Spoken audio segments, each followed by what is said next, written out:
बहुत समय पहले की बात है। उत्तर भारत के एक राज्य में एक राजा था जिसकी आंखें बचपन में ही एक बीमारी के कारण चली गई थीं। वह जन्म से नहीं पर बाल्यकाल से अंधा था। उसका नाम था राजा चंद्रसेन। राजा चंद्रसेन बहुत बुद्धिमान था, पर अंधेपन ने उसमें एक गहरी पीड़ा भर दी थी। वह हमेशा यही सोचता कि दुनिया कैसी दिखती होगी। उसने हजारों वैद्य, साधु और विद्वानों को बुलाया, पर कोई भी उसकी दृष्टि वापस नहीं ला सका। एक दिन दरबार में चर्चा हुई कि पास के राज्य में बुद्ध नामक एक सन्यासी हैं जिनके पास चमत्कारी ज्ञान है। वे किसी की भी मानसिक पीड़ा दूर कर सकते हैं। राजा ने तुरंत बुद्ध को बुलवाया, पर बुद्ध ने आने से मना कर दिया। उन्होंने कहा, जो सत्य को जानना चाहता है उसे स्वयं आना होगा। राजा को यह बात बहुत चुभी। उसने सोचा, मैं राजा हूँ और एक सन्यासी मुझे बुला रहा है। कुछ समय तक वह चुप रहा, लेकिन फिर उसके भीतर जिज्ञासा जागी। उसने तय किया कि वह स्वयं बुद्ध के पास जाएगा। उसे रथ में बैठाकर बुद्ध के आश्रम ले जाया गया। जब वह पहुंचा, बुद्ध एक पीपल के वृक्ष के नीचे ध्यानमग्न थे।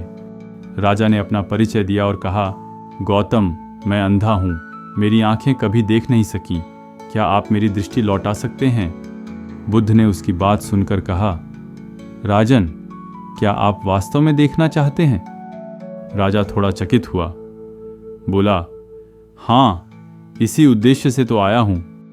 बुद्ध मुस्काए और बोले, तो पहले मुझे बताओ, आंखें किसे कहते हैं?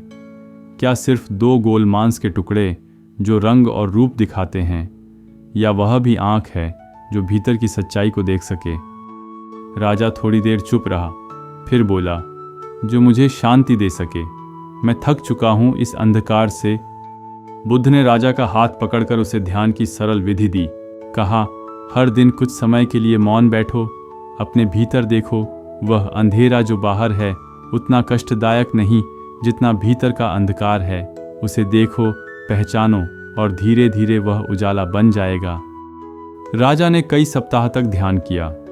धीरे धीरे उसमें एक परिवर्तन आने लगा। वह शांत हो गया, भीतर से प्रसन्न रहने लगा। कुछ महीनों बाद जब वह लौटने लगा तो बुद्ध ने पूछा, राजन, अब क्या तुम्हें दृष्टि मिली? राजा मुस्कुराया और कहा, मुझे अब दिखता है बुद्ध, न रंग न आकृति, पर मुझे जीवन दिखता है। मैं जान गया हूँ कि बाहर की आंखें संसार दिखाती हैं और भीतर की आंखें सत्य। आपने मेरी आत्मा को दृष्टि दी। हम अगर अपने जीवन में भी देखें तो पाते हैं कि हम सब कहीं न कहीं किसी अंधेपन से जूझ रहे हैं, किसी मोह का, किसी क्रोध का या अपने अहंकार का। बुद्ध हमें यही सिखाते हैं कि बाहर की चीज़ें बदलना कठिन है, पर अगर हम अपने भीतर देखना शुरू करें तो वहाँ से एक नया प्रकाश जन्म लेता है, शांति का, करुणा का और आत्मज्ञान का।